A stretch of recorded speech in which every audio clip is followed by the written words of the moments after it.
وكذلك نري إبراهيم ملكوت السماوات والأرض وليكون من الموقنين فلما جن عليه الليل رأى كوكبا قال هذا ربي فلما أفل قال لا أحب الآفلين فلما رأى القمر بازغا قال هذا ربي فلما أفل قال لئن لم يهدني ربي لأكونن من القوم الضالين فلما رأى الشمس بازغة قال هذا ربي هذا أكبر فلما أفلت قال يا قوم إني بريء مما تشركون إني وجهت وجهي للذي فطر السماوات والأرض حنيفا وما أنا من المشركين صدق الله العظيم.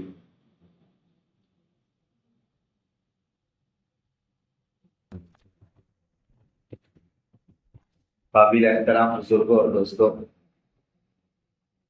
گزشتہ کل یہ بات آئی تھی کہ سیرت النبی کے مطالعے کی اہمیت اور ضرورت کتنی زیادہ ہمارے یہاں.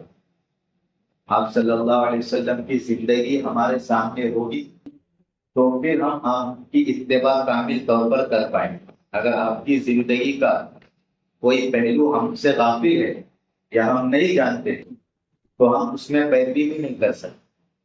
یہ ہمیں معلوم کرنا پڑے گا کہ آپ صلی اللہ علیہ وسلم زندگی کیسے گزارتے تھے، آپ صلی اللہ علیہ وسلم کھانا کیسے کھاتے تھے، اپنے رشتہ داروں کے ساتھ کس طرح سلوک کرتے تھے، اپنے بھائی بہنوں کے ساتھ کس رویے سے پیش آتے تھے، اپنی بیویوں کے ساتھ کیسا رہتے تھے، آپ جنگوں میں جاتے تھے تو کس طرح سے جنگ کرتے تھے، آپ امیر تھے تو کس طرح امارت آپ نے سنبھالی ہے، کس طرح اپنے قوم کو اور اپنے صحابہ کو لے کر چلے، اپنے عملے کو کس طرح سنبھالا ہے.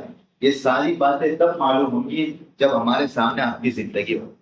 اس لیے وہ اہمیت گزشتہ کل آئی تھی کہ اللہ تعالیٰ نے رول ماڈل آپ صلی اللہ علیہ وسلم کو بنایا.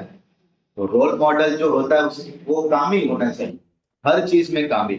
جیسے عیسیٰ علیہ السلام ہے، اگر ہم ان کی اتباع کریں گے جیسے عیسائی لوگ کرتے ان کو فالو کرتے، لیکن عیسیٰ علیہ السلام کی پوری زندگی ان کے پاس محفوظ نہیں ہے. ایک مثال کے طور پر نکاح کے سلسلے میں اگر عیسائی لوگ رہنمائی لینا چاہے تو عیسیٰ علیہ السلام نے نکاح ہی نہیں کیا تھا. عیسیٰ علیہ السلام نکاح نہیں ہوا، آئیں گے قیامت سے پہلے پہلے جب نکاح کرے. تو عیسائی لوگوں کے پاس نکاح کے سلسلے میں کوئی رہنمائی نہیں کہ ہمارے جن کی ہم اتباع کرتے ہیں وہ نکاح کے سلسلے میں کیسے رہتے، کس طرح انہوں نے نکاح کیا، کس طرح بیویوں کے ساتھ وہ رہا کرتے. آپ صلی اللہ علیہ وسلم کا ہر گوشہ ہر پہلو ہمارے پاس تاریخی اعتبار سے محفوظ ہے. میں نے کل بتایا تھا کہ غیروں نے بھی یہاں تک کتابیں لکھی ہے. آپ کسی لائبریری میں چلے جاؤ کدھر بھی، اور جہاں دینی کتابیں رہتی ہو، آپ سیرت کا سیکشن رہتا ہے، اگر سیرت کے سیکشن میں آپ جائیں گے تو آپ حیرت میں پڑ جائیں گے کہ سیرت پہ کتنی کتابیں علماء نے لکھی ہوئی ہے آپ صلی اللہ علیہ وسلم کی زندگی.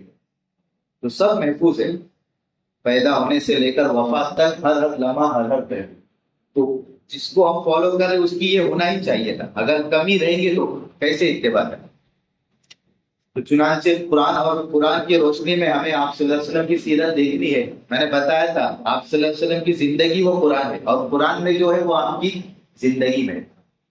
تو ابراہیم علیہ السلام سے آپ صلی اللہ علیہ وسلم کا بہت گہرا تعلق ہے نا. اس لیے آپ دیکھو درود شریف ہم پڑھتے ہیں، درود ابراہیم. جس طرح نبی پر ہمیں درود بھیجنا ہے، سلامتی بھیجنا ہے، ابراہیم علیہ السلام پر بھی اللہ نے لازم کر دیا کہ ان پر بھی سلامتی بھیجنا ہے. اللہم صلی علی محمد وعلی آل محمد کما صلیت علی ابراہیم وعلی آل ابراہیم. کسی دوسرے نبی کا وہاں نام نہیں ہے، نہ عیسیٰ علیہ السلام نہ موسیٰ علیہ السلام، لیکن ابراہیم علیہ السلام کو اللہ نے جوڑ دیا کہ ہر نماز میں جس طرح تم اپنے نبی پر سلامتی بھیجتے ہو ابراہیم علیہ السلام پر بھی بھیجتے ہو. آپ صلی اللہ علیہ وسلم کے دادا بھی ہوتے ہیں ابراہیم علیہ السلام. ابراہیم علیہ السلام عراق کے کسی علاقے میں پیدا ہوئے، اور جس علاقے میں ابراہیم علیہ السلام پیدا ہوئے تھے بت پرستی کا زور تھا، سب بتوں کی عبادت میں لگے ہوئے تھے. یہ بات معلوم ہونا چاہیے کہ بتوں کی عبادت کہاں سے آئی. تو جلدی سے میں تھوڑی دیر میں بتا دیتا ہوں.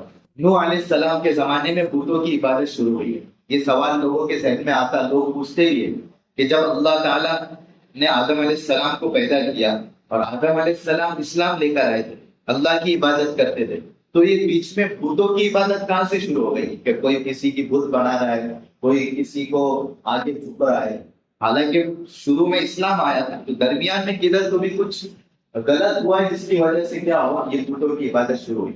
نوح علیہ السلام کے زمانے میں کچھ نیک لوگ تھے، 5 قسم کے نیک لوگ تھے جن کا ذکر قرآن میں بھی ہے سورہ نوح کے اندر، ہے نا، وَدَّ وَلَا سُوَعْ وَلَا يَغُوثَ وَيَعُوقَ وَنَسْرَ، یغوث، یعود، یہ سب ان کے نام تھے، ان کا انتقال ہو گیا، یہ 5 نیک لوگوں کا۔ تو شیطان نے نوح علیہ السلام کے قوم کے پاس آ کر یہ کہا، شیطان تو اسی فکر میں لگا ہوا تھا کہ ان کی توحید کو خراب کیسے میں کروں، یہ اللہ کو مانتے اس کو خراب کرنا ہے۔ تو ان کے پاس آ کر کہنے لگا کہ دیکھو یہ نیک لوگ تمہارے مر چکے ہیں، اب تمہیں ان کو یاد کرنا ہے، یاد آتی ہوگی نا آپ لوگوں کی؟ بولے ہاں ہمیں تو بہت یاد آتی ہے، نیک لوگ ہیں۔ تو ان کو یاد رکھنے کا کیا طریقہ ہے تمہارے پاس؟ کوئی طریقہ نہیں ہے، بس ہم تھوڑا بہت یاد کر لیں گے، 21 سال 40 سال بعد تو تم تو بھول جائیں گے۔ آج کے زمانے کے حساب سے جیسے کچھ سالوں میں 2 سالوں میں اپنے ابا کی اور والدین کی بھی یاد بھول جاتا ہے مرنے کے بعد، ہے نا۔ پوتوں کو اپنے دادا کی بھی قبر یاد نہیں آج کے زمانے میں، پوچھو پوتوں کو کہ اب دادا کی قبر کا ہے نہیں معلوم، بولے یاد تو ہی ہوگی، یہ جھاڑ کے پاس بولے ہوئے تھے ابا نے، اب معلوم نہیں کدھر ہو۔ تو ایسا حال ہے، تو ایسا انہوں نے، شیطان نے بولا کہ دیکھو بھول جائیں گے تو کچھ تو بھی نشانی ہونا چاہیے تمہارے پاس۔ بولے کیا ہو؟ تو اسی نے کہا ایک کام کرو، ان کی تم تصویر بناؤ، ہے نا، جو تصویر ہوتی ہے نا، ڈیزائن جو بورڈ کے اوپر ہوتی ہے، موبائل تو تھا نہیں اس زمانے میں، تصویر بناؤ، اس کو دیکھ کر تمہیں یاد کرتے رہنا یہ ہمارے نیک لوگ۔ تصویر بنائی، سلسلہ آگے بڑھا، ایک پیڑھی ختم ہوئی، دوسری پیڑھی نے دیکھا کہ یار تصویر کی، اس کا مطلب یہ کچھ بہت بڑے لوگ ہوں گے، اس لیے تو ان کی تصویر بنی ہوئی ہے۔ شیطان نے اور بہکایا کہ تصویر کیا خراب ہو جاتی ہے، دھول پڑ جاتی ہے، اور وہ مٹتے بھی جاتی ہے، ایک کام کرو تم ان کا پتلا بناؤ، جب تم اس کی شکل صورت پتلا بنا دو گے نا تو وہ نظر آتے رہے گا، ایک آدھے 4 رستے پہ رکھ دے گا، آتے ہوئے جاتے ہوئے سب دیکھتے رہیں گے اور بولتے رہیں گے بھائی اپنے نیک لوگ تھے یا اپنے بزرگ تھے، اس لیے دیکھتے رہے۔ اب انہوں نے پتلا بنایا سیکنڈ پیڑھی نے، دوسری پیڑھی، اب وہ گزر گئی، پتلے کو یہ لوگ یہ سمجھتے تھے کہ بھائی یہ نیک لوگ ہیں، یہ کوئی خدا اور کوئی عبادت کے لائق نہیں۔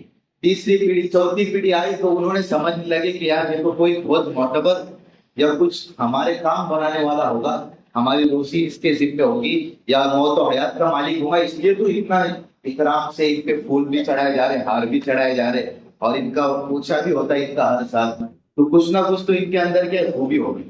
وہ پیڑھی نے یہ سمجھ لیا کہ یہ کیا ہے، یہ جو بنے ہوئے ہیں یہ ہمارے کیا معبود ہے، اس لیے انہوں نے آگے سر جھکانا شروع کر دیا۔ کیا کرنا شروع کر دیا؟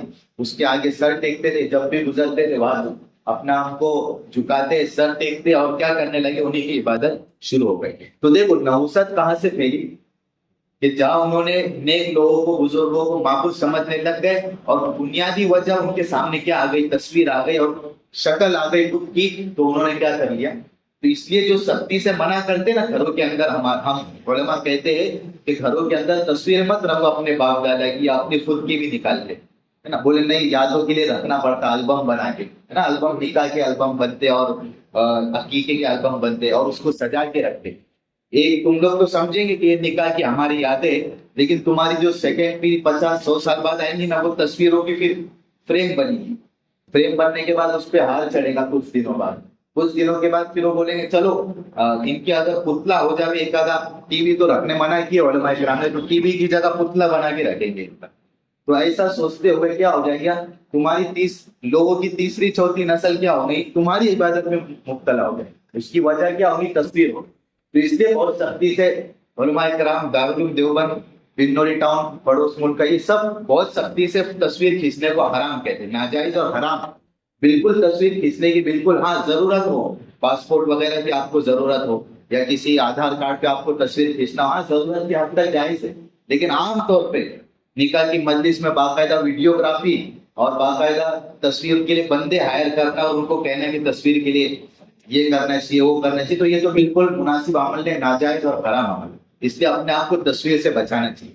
تو یہ بتا رہا تھا یہ تصویر نحوست بنی ہے خودوں کی ابتدا نہیں، بتاؤ ہم معمولی سمجھتے کہ کیا ہو گیا، علماء کرام ہم تو بچ رہے نا، احتیاط کر رہے ہیں، ہم لاک لگا کے رکھیں گے، ہم اندر ڈالیں گے تصویریں اور اس پہ لاک رکھیں گے، لوگ کوئی پہنچے گا نہیں وہاں تک، ایسی کوئی بات نہیں۔ تو یہ بتا رہا تھا۔ تو ابراہیم علیہ السلام جس جگہ پیدا ہوئے تھے وہاں بتوں کی عبادت بہت زور و شور سے ہوتی تھی، بلکہ ابراہیم علیہ السلام کے جو والد صاحب تھے آزر، وہ خود کیا تھے؟ خود کی عبادت بھی کرتے تھے اور خود تراش بھی تھے، خود بنانے والے تھے. بتاؤ، یعنی جس گھر میں ابراہیم علیہ السلام پیدا ہوئے وہ گھر کیا ہے؟ یعنی بدھ کی پجاری بھی ہے اور بدھوں کو بنانے والا بھی ہے. گویا کہ پورے علاقے کا تعلق ان کے گھر سے رہے گا کہ ہم کو ایک بدھ کی ضرورت ہے تو بنا کے دو ہم کو ایک آدھی کاپی ایڈوانس میں بکنگ کرنے کے لیے. پورے لوگ کہاں آئیں گے؟ ان کے گھر پہ. تو سوچو کتنا برا حال بدھوں کی عبادت کا گھر میں ہوگا. چنانچہ ابراہیم علیہ السلام کیا کہہ رہے تھے وہ اپنے ابا سے، وَإِذْ قَالَ إِبْرَاهِيمُ لِأَبِيهِ آزَرَ، اور جب ابراہیم علیہ السلام نے اپنے ابا آزر، ان کا نام تھا، کہا کہ کیا تم ایسے اپنے ہاتھوں سے بتوں کو بناتے ہو، یعنی معبود کو اپنے ہاتھوں سے بناتے ہو. انی اراک وقومک فی ضلال مبین، بے شک میں تو تمہیں بڑی گمراہی میں دیکھ رہا ہوں اور تمہاری قوم کو. وکذالک نری، اسی طرح جب ہم نے ابراہیم علیہ السلام کو آسمان و زمین کی بادشاہت دکھلائی تاکہ وہ یقین کرنے والوں میں ہو جائے. ابراہیم علیہ السلام پریشان ہو گئے کیونکہ نبی ہونے والے تھے فیوچر میں، اور اللہ تعالیٰ کا یہ قانون ضابطہ ہے، یاد رکھو کہ جس کو نبی بنانا ہوتا ہے تو پوری زندگی اس سے گناہ نہیں ہوگا، چاہے وہ نبی بننے سے پہلے کی حالت ہو یا بچپنے کی حالت، ان سے گناہ نہیں ہو سکتا کیونکہ نبی بننا ہے. اور جو نبی بنتا ہے اس پر کوئی ایسا بدنما دھبا یا داغ نہیں ہونا چاہیے کہ اس نے پچھلے زمانے میں ایسا کوئی برا کام کیا. اس لیے نبی کو اللہ تعالیٰ سے ایک نظام بنا ہوا تھا، وہ گناہ سے بچے ہوئے تھے. تو ابراہیم علیہ السلام کو بہت نفرت تھی، یہ کیسے جو چیز کو اپنے ہاتھ سے بناتے اس کی عبادت کرتے، نہ حرکت کر سکتے، نہ بات کر سکتے، نہ کچھ بول سکتے. اپنے اوپر اگر مکھی بیٹھ گئی خود کے تو وہ بھی نہیں اڑا سکتے، یہ تو ان کی عبادت کیسے کرتے یہ لوگ؟ اور انہوں نے آسمان زمین کیسے بنایا؟ تو بہت پریشان رہتے تھے. تو ایک مرتبہ ابراہیم علیہ السلام نے قوم کو سمجھانے کے لیے ایک ہیلا اپنایا کہ ان کو مجھے سمجھانا ہے قوم کو کہ دیکھو یہ ساری چیزیں دنیا میں نظر آ رہی ہیں، یہ بت اور معبود نہیں ہو سکتے. چنانچہ ایک مرتبہ نکلے، فلما جن علیہ اللیل رأى کوكبا، ابراہیم علیہ السلام اپنے قوم کے پاس کھڑے ہوئے اور آسمان کی طرف دیکھا تو ستارے نظر آئے. ستارے کو دیکھ کر کہنے لگے کہ یہ معبود ہو سکتے کیونکہ کتنے بڑے نظر آ رہے ہیں اور دور بھی ہے اور خوبصورت بھی ہے، چمک بھی ہے، یہ معبود ہو سکتے. قال هذا ربی فلما افل، پھر جب دیکھا کہ ستارے غائب ہو گئے، چاند کی روشنی جب بہت زیادہ تیز ہو گئی تو ستارے کی روشنی کمزور ہو جاتی ہے کیونکہ چاند ستاروں سے زیادہ روشن ہے. تو کہنے لگا کہ جو چیز غائب ہو سکتی ہے، ابراہیم علیہ السلام فرمانے لگے، وہ معبود نہیں ہو سکتی. معبود تو وہ ہو جو ہمیشہ رہے، غائب نہ ہو اور ختم بھی نہ ہوتا ہو. ستارے تو غائب ہو جاتے ہیں، یہ معبود نہیں ہو سکتے. پھر فلما رأى القمر بازغا قال هذا ربی، پھر ابراہیم علیہ السلام نے دیکھا کہ چاند نمودار ہوا، چاند نکلا اور ستارے غائب ہو گئے تو کہنے لگے کہ چاند معبود ہو سکتا ہے، یہ خدا ہے. پھر دیکھا چاند بھی غائب ہو گیا، قال لئن لم يهدني ربي لأكونن من القوم الضالين، کہنے لگے کہ چاند جب غائب ہو گیا، جب سورج نکلے گا تو روشنی سورج کی ایسی رہتی ہے کہ سب چیز کو آسمان کی چھپا دے. تو سورج بھی غائب ہو گیا تو یہ بھی، چاند غائب ہو گیا تو کیا یہ بھی معبود نہیں ہو سکتا. پھر کہنے لگے فلما رأى الشمس بازغة قال هذا ربي هذا اکبر، جب سورج کو دیکھا ابراہیم علیہ السلام نے کہنے لگے کہ یہ معبود ہو سکتا ہے، اس لیے کہ یہ نکلا ہے تو سب چیز روشن ہو گئی، سب چیز غائب بھی ہو گئی اور یہ سب سے بڑا بھی نظر آ رہا ہے، اس لیے یہ پکا معبود ہے. فلما افلت قال یا قوم انی بریء مما تشرکون، قوم کو سمجھانے لگے کہ دیکھو سورج بھی ایک وقت آتا ہے کہ رات کے پہلے کیا ہو جاتا ہے، ڈوب جاتا ہے اور چاند نکل آتا ہے، تو سورج بھی خدا نہیں ہو سکتا. قوم کو سمجھانے لگے اور کہنے لگے کہ میں بری ہوں ان کاموں سے جن کو تم شریک کرتے ہو. انی وجہت وجہی للذی فطر السماوات والارض حنیفا وما انا من المشرکین، ابراہیم علیہ السلام کے جملے کہ میں پوری طور پر یکسو ہو کر اپنے رب جنہوں نے آسمان اور زمین کو بنایا اس کی طرح اپنے رخ کو پھیرتا ہوں اور میں مشرکین میں سے نہیں بننا، مشرکین میں سے بننا نہیں چاہتا. تو ابراہیم علیہ السلام نے طرح طرح سے قوم کو سمجھایا ہے نا. نمرود کے سامنے آئے ابراہیم علیہ السلام تو نمرود کہنے لگا کہ کون ہے تمہارا رب؟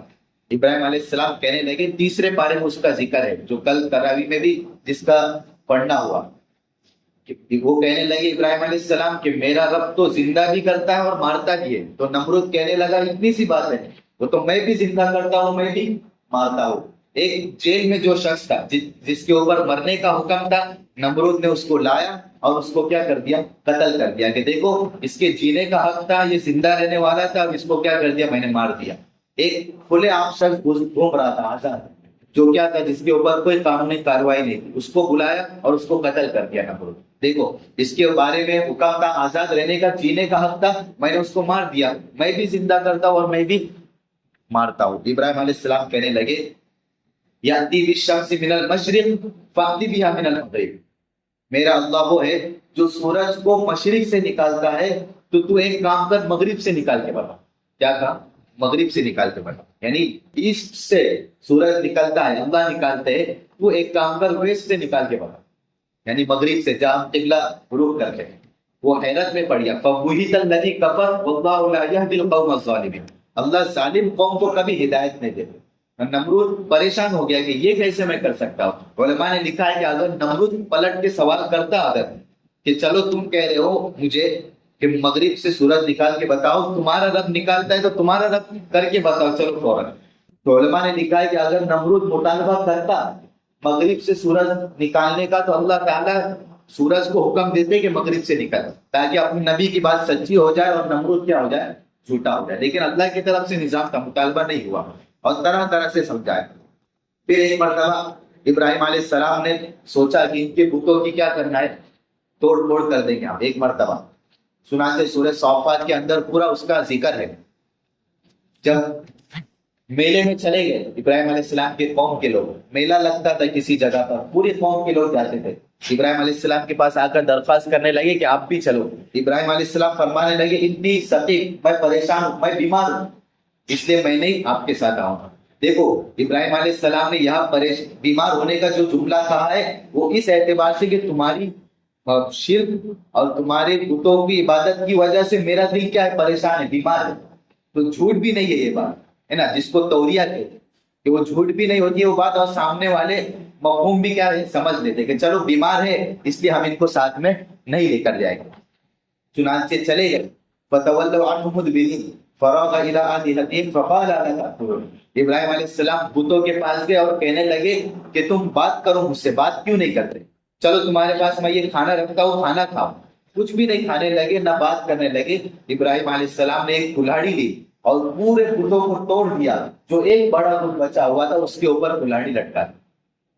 اب قوم کے لوگ واپس آئے اور پوچھنے لگے یہ بتوں کا حال ہمارے بتوں کے ساتھ کس نے کیا ہے؟ تو لوگوں نے کہا کہ ایک فلاں شخص ہے جس کا نام ابراہیم ہے، وہ بہت بتوں کی برائی کرتا رہتا، شاید اسی نے کیا۔ چنانچہ ان کو لایا گیا ابراہیم علیہ السلام، ابراہیم علیہ السلام سے پوچھا کس نے کیا یہ کام؟ ابراہیم علیہ السلام نے فرمایا کہ کلاڑی کس کے گلے میں ہے؟ بڑے بت کے گلے، اور جس کے پاس کلاڑی اسی نے کیا ہوگا، تو یہ بڑے بت سے تم پوچھو، قال کبیرہم ھذا فاسألوہم ان کانوا ینطقون، ان سے پوچھو تمہارے اس بڑے سے اگر وہ بات کرتا ہو تو تمہیں بتا دے گا۔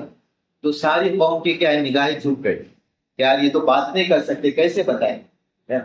تو کہنے لگے کہ جو بات نہیں کر سکتے، جو اپنی حفاظت نہیں کر سکتے، کوئی ان کو توڑ کے چلے جا رہا ہے، وہ اپنی حفاظت نہیں کر سکتے، وہ تمہارے معبود کیسے ہو سکتے؟ تم تو غور تو کرو، سوچو، اندازہ لگاؤ۔ دیکھو توحید بہت پختہ ہے اپنے پاس، پورے دنیا میں توحید، اللہ کی بڑائی اور اللہ کی وحدانیت ایک ایسی چیز ہے جس کو پوری دنیا میں کوئی توڑ نہیں۔ کوئی بھی مذہب آ جائے، کتنا بھی پختہ مذہب اپنے آپ کو کہتا ہو، اگر وہ تم سے چیلنج کرے چلو اپنے مذہب پہ اپن ڈیبیٹ کرتے، تو توحید ایسا سب سے بنیادی ٹاپک ہے کہ وہ کبھی ہرا نہیں سکتا۔ بس آپ کے پاس پوری معلومات توحید پر ہونی چاہیے، ہے نا۔ تو معبود یعنی کیسے عقل مند ہو سکتے، اپنے آپ کو عقل مند کہتے، یہ دوسرے مذہب والے عقل مند ہو ہی نہیں سکتے کہ بتوں کی عبادت پہ مشغول ہے، ہاں، جن کو اپنے ہاتھوں سے بناتے اس کی عبادت پہ۔ اور جو ایتھیسٹ لوگ ہیں جو کسی خدا کو نہیں مانتے، یہ تو اس سے بڑے بیوقوف ہیں کہ وہ تو ایسا کہتے ہیں کہ پورے نظام خود بخود چل رہا ہے، یعنی پورے ایک دھماکہ ہوا، ایکسپلوڈ ہوا اور جس کے نتیجے میں دنیا قائم ہو، تو یہ تو اس سے بڑے بیوقوف ہے نا۔ مشہور وہ ایک شخص ہے جس نے کہا، ابھی کیا نام ہے اس کا، دھرو راٹھی، وہ کہہ رہا ہے کہ میں خدا کو نہیں مانتا، میری معلومات کے حساب سے میں اس نتیجے پر پہنچا ہوں، مطالعے کے نتیجے میں، کہ کوئی خدا کا وجود نہیں ہے، ایک نظام پوری دنیا پر۔ اب تک تو مسلمان سمجھتے تھے کہ بہت عقل مند ہے، بہت اچھی اچھی ویڈیو بناتا ہے، نالج بہت اچھا ہے۔ جب سے یہ جملہ اس کی زبان سے نکلا ہے، ایسی اس کی ویلیو گھٹی ہے لوگوں کی نظر میں، کیا یہ تو خدا کو ہی نہیں مانتا، تو اس کی باتوں میں کہاں سے سچائی ہوگی، ایک دم فیک باتیں ہو، ٹھیک ہے اپنی جگہ معلومات کی حد تک، لیکن جب اس کو خدا کا یقین نہیں ہے تو یہ تو اپنے وجود میں پھر تو شک ہے۔ تو ایسا نہیں، تو توحید سب سے پختہ چیز ہے۔ تو ابراہیم علیہ السلام جس نبی کے جس کے پاس جاتے تھے اس سے توحید پہ بات کرتے، جو بھی نبی آئے گا دیکھو اس کی توحید آپ کے پاس محفوظ رہے گی قرآن کے اندر۔ چنانچہ ابراہیم علیہ السلام نے ان کو سمجھایا، وہ نہیں سمجھے، پریشان ہو گئے، چنانچہ ان کو حکم دیا کہ ابراہیم علیہ السلام کو آگ میں ڈال دیا گیا۔ نمرود نے حکم دیا، آگ میں ڈالا گیا، پورا واقعہ آپ کے سامنے ہے۔ آگ یا نام کونی بردم و سلامن علی ابراہیم، اللہ نے آگ کو حکم دیا سلامتی اور ٹھنڈی ہو جا ابراہیم علیہ السلام، پوری آگ ٹھنڈی ہو گئی۔ ابراہیم علیہ السلام نے فیصلہ کیا کہ میں اس علاقے کو چھوڑ کر چلے جاؤں گا۔ ابراہیم علیہ السلام اپنے بیوی حضرت سارہ کو لے کر، یہ پہلی بیوی حضرت سارہ کی، 2 بیوی حضرت ابراہیم کی ہوئی ہے، کچھ روایتوں میں ہے کہ 3 بیوی آپ کی، تو سب سے پہلی بیوی حضرت سارہ کو لے کر آپ نکل گئے ابراہیم علیہ السلام۔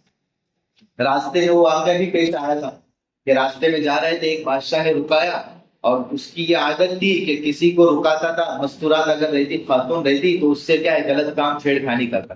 ابراہیم علیہ السلام اللہ سے دعا کرنے لگے کہ اللہ ہماری حفاظت فرما، میرے گھر والوں کی بھی حفاظت فرما۔ چنانچہ ابراہیم علیہ السلام کو قید میں ڈال دیا، اور حضرت سارہ کے اوپر وہ غلط ہاتھ بڑھانے لگا بادشاہ جیسے ہی، تو اس کا ہاتھ شل ہو گیا، اس کا ہاتھ شل ہو گیا، اور اس کا ہاتھ جیسے ہی شل ہوا، وہ کہنے لگا حضرت سارہ سے کہ میرے لیے دعا کرو کہ میرا ہاتھ صحیح ہو جائے۔ پھر ہاتھ دعا کے بعد صحیح ہوا تو پھر غلط ہاتھ ڈالنے لگا، پھر ہاتھ شل ہو گیا، کڑک ہو گیا جگہ پہ، پھر دعا کی حضرت سارہ نے تو ہاتھ صحیح ہو گیا۔ وہ سمجھ گیا بادشاہ یہ کوئی بڑی شخصیت ہے، اس کے اپنے کو چھیڑخانی نہیں کرنا ہے، چنانچہ حضرت سارہ کو چھوڑ دیا، ابراہیم علیہ السلام کو بھی جیل سے نکال کر رہا کر دیا۔ اور اس وقت بادشاہ نے اپنی بیٹی یا اپنے پاس ایک باندی تھی، وہ ہدیے میں دی تھی ابراہیم علیہ السلام کو، جس کا نام حاجرہ تھا، جس کا نام کیا تھا؟ حاجرہ۔ تو وہ بادشاہ نے جو باندی ہدیے میں دی تھی حضرت ابراہیم کو، وہ حاجرہ ہے، وہ اپنی دوسری بیوی تھی۔ ان کو لے کر سفر شروع کیا حضرت سارہ اور حضرت حاجرہ علیہ السلام کو۔ پھر سب سے پہلے حضرت حاجرہ علیہ السلام سے نکاح ہوا، پھر نکاح کے بعد سب سے پہلے جو بیٹا ہوا حضرت حاجرہ سے ہوا حضرت اسماعیل علیہ السلام۔ یہ بیٹا کیا ہوا؟ حضرت اسماعیل علیہ السلام۔ اور جو سارہ تھی، جو آپ سے دوسرا نکاح ہوا تھا، ان سے جو بیٹے ہوئے وہ اسحاق علیہ السلام سے۔ اور آپ صلی اللہ علیہ وسلم کی جو سلسلے کی کڑی نبوت کی وہ حضرت اسماعیل علیہ السلام ہے۔ حضرت اسحاق علیہ السلام میں بے شمار نبی آئے، تقریباً 3-3.5 ہزار نبی حضرت اسحاق علیہ السلام کے اولاد میں آئے۔ بنی اسرائیل انہی کو کہا جاتا ہے۔ اسحاق علیہ السلام کے بیٹے حضرت یعقوب، حضرت یعقوب کے بیٹے حضرت یوسف، سب کو معلوم ہے حضرت یوسف علیہ السلام، پھر وہ پوری سلسلے کی کڑی ہے۔ اور حضرت اسماعیل علیہ السلام کے سلسلے میں سیدھے کون آئے؟ آپ صلی اللہ علیہ وسلم بہت بعد میں جائیں گے۔ تو حضرت سارہ سے حضرت اسحاق ہوئے، اور حضرت حاجرہ سے کون ہوئے؟ حضرت اسماعیل علیہ السلام۔ چنانچہ حضرت اسماعیل علیہ السلام کی پیدائش ہوئی بہت دعاؤں کے بعد، آپ کی عمر بھی بہت زیادہ ہو گئی تھی، اور بیوی کی عمر بھی بہت زیادہ تھی، امید نہیں تھی کہ ایسی حالت میں اولاد ہو سکتی۔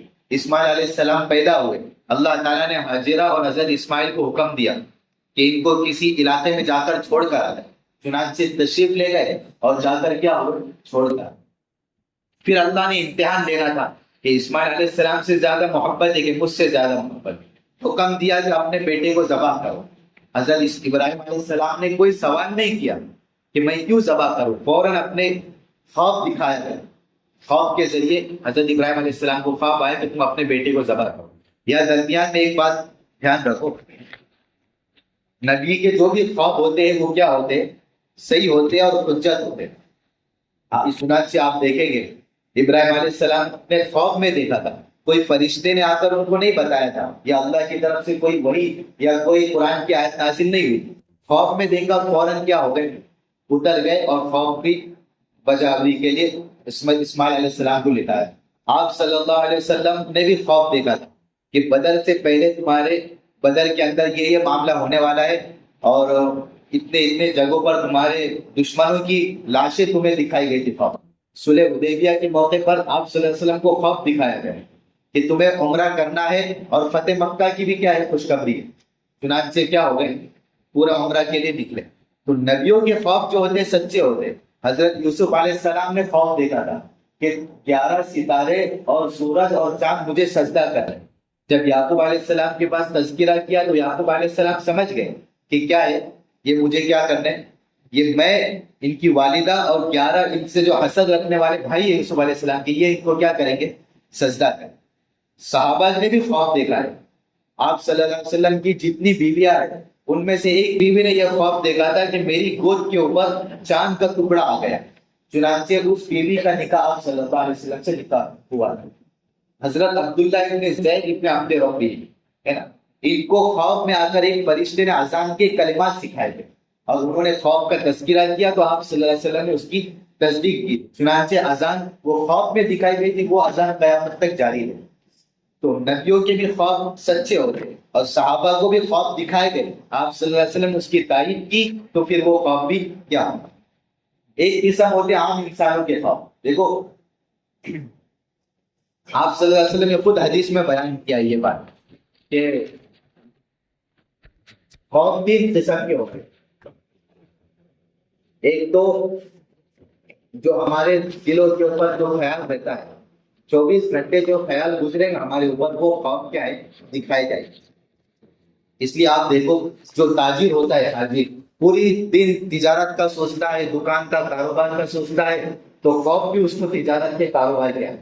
24 گھنٹے جو خیال میں بندہ گزارتا ہے وہی خیالات اس کو خواب میں آتے ہیں۔ پوری 24 گھنٹے کوئی اپنے محبوب یا کوئی اپنی معشوق کے بارے میں سوچے گا تو خواب میں بھی اس کو کیا ہے، وہی آئے، گویا کہ بلی کے خواب میں چھتڑے یا ایسی بات ہے، جو سوچیں گے وہ خواب میں آئیں گے۔ یہ پہلی قسم ہے جو عام انسان ہوتے ہیں، نفسانی خیالات، یہ تو عام طور سے ہوتے رہتے ہیں۔ اس لیے ہر خواب اس کی کوئی نہ کوئی تعبیر ایسا کوئی ضروری نہیں ہے۔ جو زندگی جو پورا دن سوچتا ہے وہ بھی خواب میں آ جاتا ہے۔ اس لیے دوسری قسم خواب کی آپ صلی اللہ علیہ وسلم نے بیان فرمائی جو شیطانی خواب ہوتے ہیں، شیطان کی طرف سے خواب، پورے خواب، ڈراؤنے خواب، یا کوئی ایسے بچھڑ کے اٹھ گیا بندہ، تو یہ شیطان کی طرف سے خواب ہوتا ہے۔ تو یہ دوسری قسم ہے، یہ بھی ہر انسان کو آئیں گے۔ تو یہ جو 2 قسم ہے خواب کی، جو اپنے نفسانی خیالات سے آتے ہیں اور جو شیطان کے خیالات سے ڈالنے سے آتے ہیں، یہ 2 خواب کی کوئی حقیقت نہیں ہوتی، کوئی اس کی تعبیر بھی نہیں ہے۔ اس کو کیا ہے، نہ کسی کے سامنے بیان کرنے کی بھی ضرورت ہے، نہ کسی کے سامنے کیا ہے تذکرہ کرنے کی ضرورت ہے، نہ دوست کے سامنے، نہ دشمن کے سامنے، نہ علماء کرام کے سامنے، ہے نا، کیونکہ وہ پورا سوچ رہا ہے اس لیے وہی خیال آیا ہے نا۔ ورنہ ایسا بھی لوگ کرتے پورے دن خواب میں دیکھا کہ میں اپنی محبوبہ کو دیکھ رہا ہوں، میرا اس سے نکاح ہو رہا ہے، اب فوراً مفتی صاحب میں نے ایسا خواب دیکھا ہے، کیا کرنا ہے؟ اس کا مطلب میرا خواب سچا ہونے والا ہے، حالانکہ اب تک نہ نکاح ہوا ہے، نہ اس کے تصور میں دیکھا بھی نہیں اب تک اس کو، اور اس کا خیال آیا تو فوراً خواب آیا تو فوراً پلاننگ اس کی شروع۔ یہ تو تیرے سوچا ہے، تم نے 24 گھنٹے پوری دن، اس لیے تجھے وہ خواب آ رہا ہے، بلکہ اس لیے آ رہا ہے کہ خواب میں تو کر لے، حقیقت میں ہونے والا نہیں۔ جتنا چاہے خواب میں نکاح بھی کر لے، جو بھی کرنا ہے کر لے، ہوا میں بھی اڑ لے، ہاں جو بھی کرنا ہے، لیکن حقیقت میں نہیں ہونے والا، اس لیے دکھایا ہے۔ تو یہ پہلی قسم، تو اس کی کوئی حقیقت نہیں رہتی، پوچھنے کی بھی ضرورت نہیں، سمجھنا تھی۔ شیطانی خیالات آتے ہیں تو اس سے اپنے آپ کو پناہ مانگنا چاہیے۔ اس لیے علماء نے لکھا ہے برا خواب آئے تو کیا کرنا چاہیے، برا خواب آئے تو کیا کرنا چاہیے۔ سب سے پہلے برا خواب اچانک آئے، اٹھنے کے بعد بائیں طرف 3 مرتبہ دھتکارنا چاہیے، بائیں طرف الٹے طرف 3 مرتبہ دھتکارو، پھونک دو تھوڑا تھوڑا، اور اس کے بعد شیطان سے پناہ مانگو، اعوذ باللہ من الشیطان الرجیم 3 مرتبہ پڑھ لیا کرو۔ ورنہ ایک دعا حدیث کے اندر ہے، اعوذ بکلمات اللہ التامات من شرہ وعقابہ ومن شر هذه الرؤیا ومن الشیاطین وان یحضرون، یعنی شیطان سے بھی پناہ مانگی گئی ہے، خوف سے بھی پناہ مانگی گئی ہے، اور اگر اچھا خواب ہے تو اچھی بھلائی ہو، برا خواب ہے تو برائی سے حفاظت کی ہو۔ تو یہ دوسرا کام یہ کرنا چاہیے۔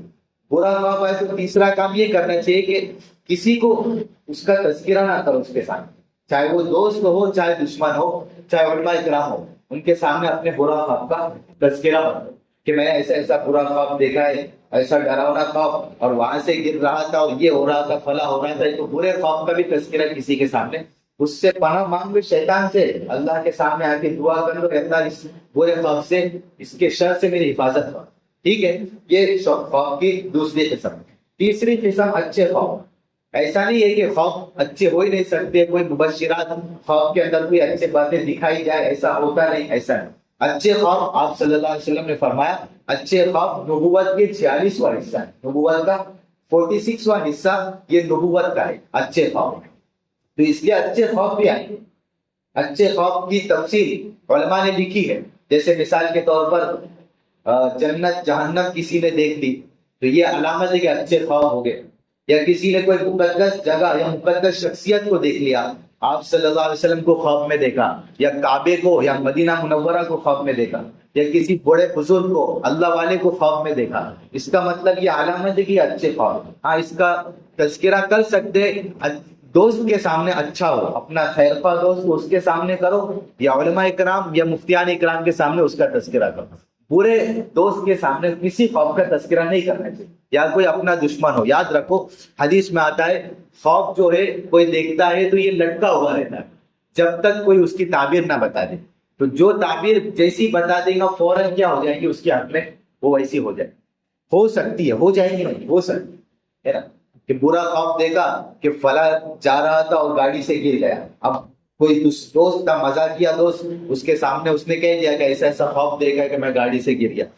اس نے بولا تیری لائکی چاہیے، گرنا چاہیے تھا، اور تو اپنے آپ کو ہوشیار سمجھتا. تو ہو سکتا ہے کہ گر جائے.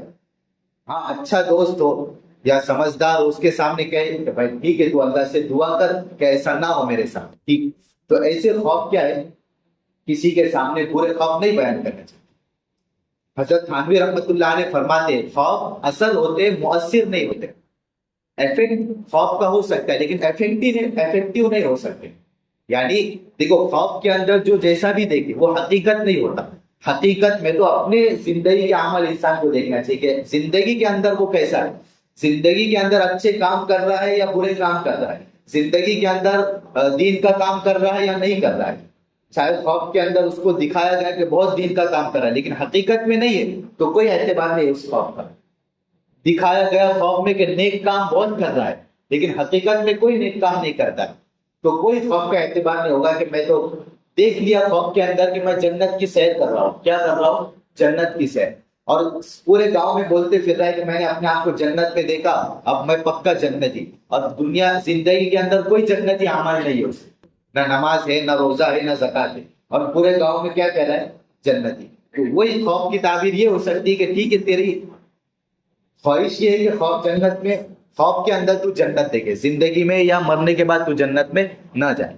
تو ایسا نہیں، بلکہ خواب کیا ہے، دیکھ لے تو اس پر کوئی فیصلہ نہیں ہو سکتا کہ میں نے کسی نیک اللہ والے کو دیکھ لیا یا بہت اچھی چیز کو دیکھ لیا اور پورے گاؤں میں یہ خواب سوچ بھی رہا ہے اور لوگوں کو بھی بولتا پھر رہا ہے کہ میں نیک ہوں، اللہ والا ہوں، اور یہ سمجھ بھی رہا ہے کہ اللہ والا. ایسا نہیں.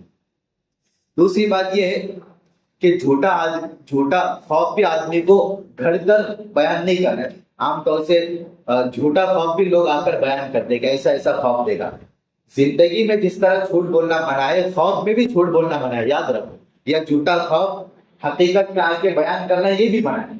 تو جھوٹا خواب گھڑنے کی بھی ضرورت نہیں ہے. جو آدمی کے جیسے نیک اعمال رہیں گے، اچھے اعمال، ویسے اچھے خواب اس کو آئیں گے. 24 گھنٹے موبائل میں گندی فلمیں، گندی تصویریں، پکچریں اور فلاں کیا کیا ڈراؤنے پکچریں دیکھے گا تو خواب بھی کیسے ویسے آئیں گے. نیک اعمال، پاکیزہ زندگی. اس لیے ابن قیم جوزی رحمۃ اللہ علیہ فرماتے ہیں کہ خواب کا سچا ہونا یہ حلال لقمے سے تعلق رکھتا ہے. حلال لقمہ ہے تو خواب بھی سچے آئیں گے. پاکیزہ زندگی ہے، روحانی زندگی ہے تو خواب بھی کیسے آئیں گے؟ پاکیزہ اور روحانی آئیں گے. تہجد کے وقت جو خواب دیکھا جاتا ہے نا وہ کیا سچا ہوگا.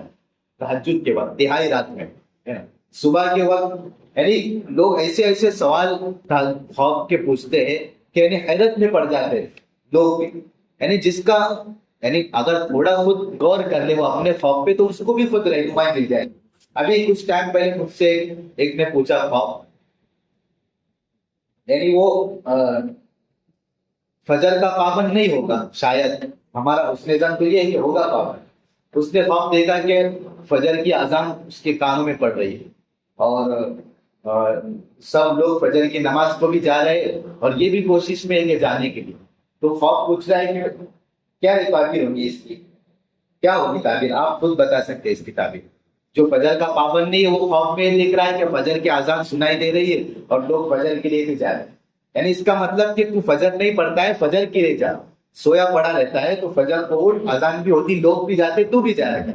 تو تھوڑا خود غور کرے گا تو کیا ہو جائے گا، خود سمجھ میں آ جاتا. پھر پوچھنے کے لیے آئیں گے تو مفتیان اکرام، علماء اکرام یہی خوف کی تعبیر بتائیں گے. اس لیے خوف کی تعبیر کوئی بنیادی یا شرعی حکم نہیں رکھتا.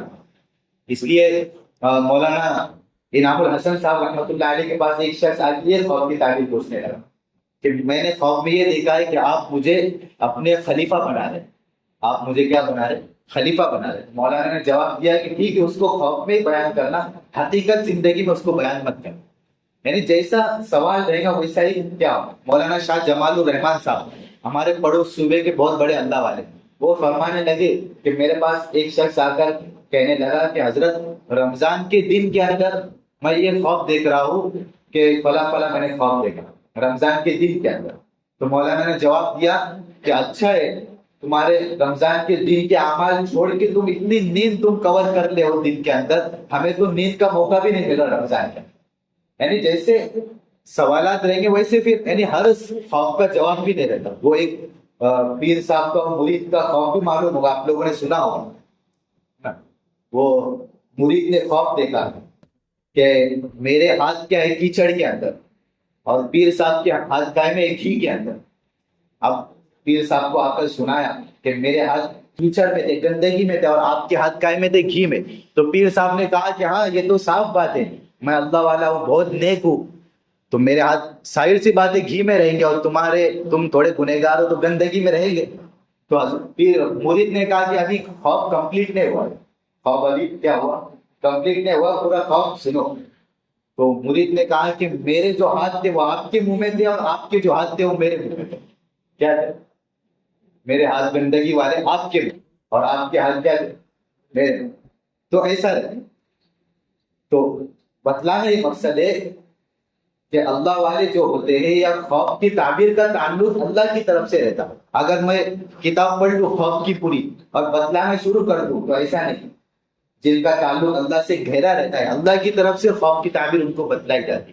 ایسا نہیں کہ ہر مفتی خوف کی تعبیر بتا سکتا، ہر عالم دین خوف کی تعبیر بتا سکتا، ہر جن کو ہم سمجھتے ہیں کہ اپنے زیادہ معلومات رکھتا ہے علم میں اس کے پاس چلے گئے، ایسا کوئی ضروری نہیں. اس لیے بہت لوگ مسائل پوچھتے. اور ایک بات یاد رکھو، آپ صلی اللہ علیہ وسلم کی زیارت خوف میں ہو سکتی، خوف میں آپ صلی اللہ علیہ وسلم کی زیارت ہو سکتی ہے.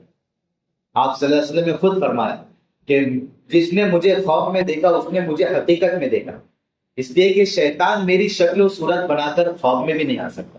اللہ نے شیطان کو یہ کنٹرول نہیں دیا ہے کہ وہ آپ صلی اللہ علیہ وسلم کی شکل بنا کر خوف میں آ سکے. اس لیے آپ صلی اللہ علیہ وسلم کو خوف میں جس نے دیکھا اس نے گویا کہ حقیقت میں یعنی خوف میں صحیح آپ صلی اللہ علیہ وسلم کو دیکھا. تو یاد رکھو یہ بڑی سعادت کی بات ہے اگر کسی کو آپ صلی اللہ علیہ وسلم کی زیارت خوف میں ہو جائے. یہ ہو سکتا، یہ پکی بات ہے کہ اللہ والوں کو یا نیک لوگوں کو آپ صلی اللہ علیہ وسلم کی زیارت ہو سکتی. لیکن کبھی کبھی ایسا بھی ہو سکتا ہے کہ کوئی گنہگار ہے، دین کا کام نہیں کرتا ہے، دیندار بھی نہیں، اس کو بھی آپ صلی اللہ علیہ وسلم کی زیارت ہو جائے. ایسے واقعات ہے کتابوں کے اندر کہ کسی شخص نے آپ صلی اللہ علیہ وسلم کو دیکھا تو آپ صلی اللہ علیہ وسلم زخمی حالت میں تھے، پریشان تھے، آپ صلی اللہ علیہ وسلم تھوڑے غمگین نظر آ رہے. تو اس کی خوف کی تعبیر یہ ہے کہ آپ صلی اللہ علیہ وسلم تیرے خوف کے اندر زخمی حالت میں آئے، پریشان کن حالت میں. اس کا مطلب جو حلیہ آپ صلی اللہ علیہ وسلم اختیار کرتے زندگی میں وہ حلیہ تیرا نہیں ہے، اس لیے تو ویسا حلیہ اختیار کر، اس لیے تیرے اس گندے حلیے سے آپ ناراض ہیں.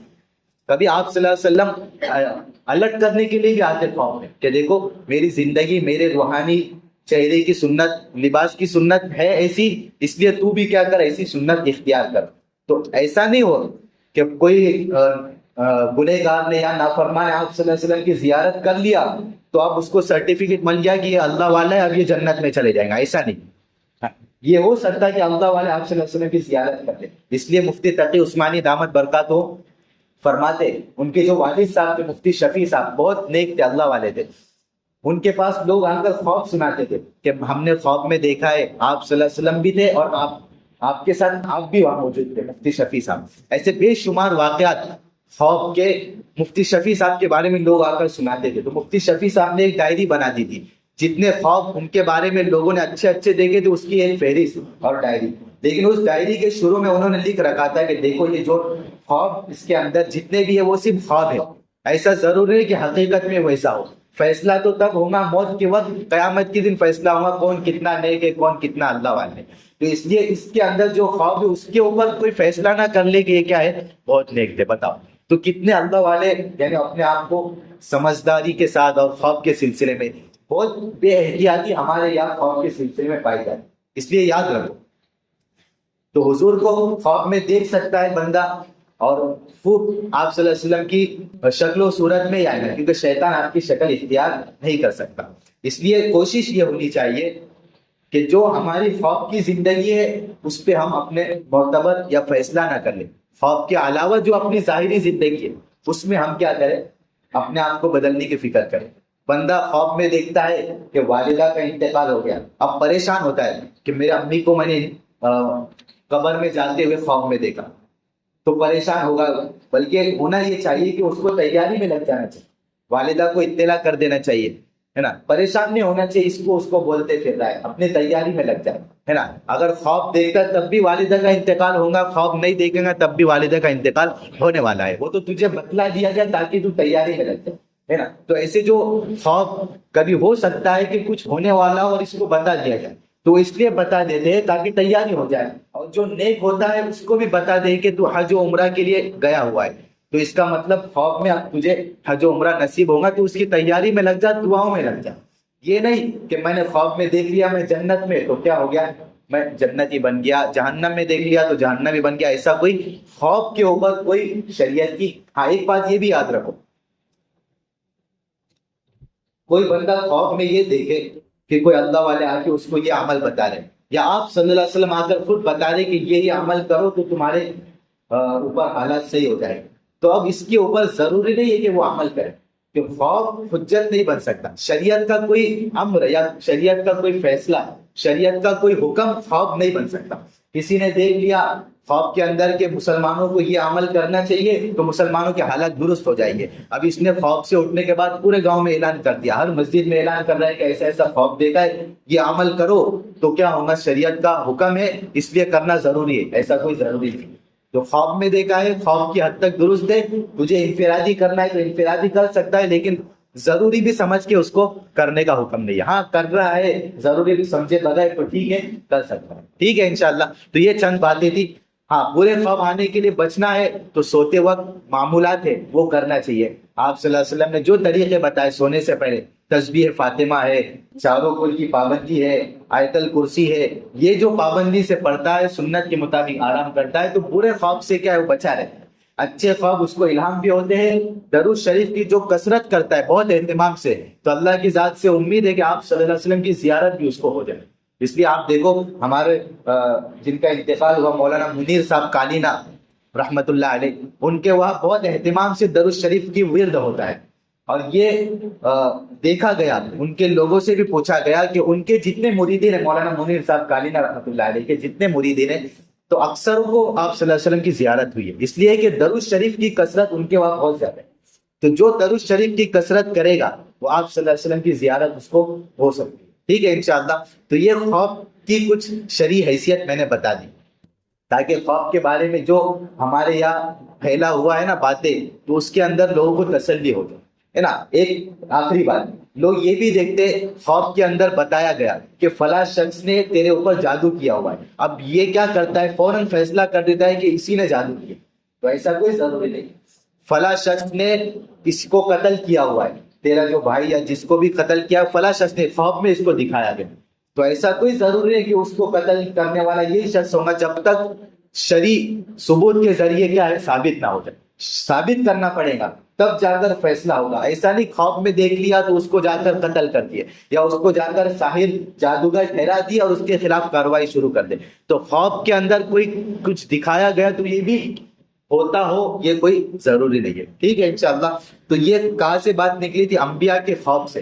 ابراہیم علیہ السلام نے خواب دیکھا تھا تو وہاں سے اسماعیل علیہ السلام نکلے تھے، تو یہ چند باتیں تھی خواب کی۔ اب آئندہ کل خواب دیکھنے کے بعد کیا سلسلہ شروع ہوا اور ابراہیم علیہ السلام کی اولاد کا سلسلہ آپ صلی اللہ علیہ وسلم تک آیا، تو وہاں سے آپ کی ابراہیم علیہ السلام سے بہت گہرا تعلق ہے آپ کا، تو وہ باتیں کل آئندہ کل انشاءاللہ لیں گے۔ اللہ تعالیٰ عمل کرنے کی توفیق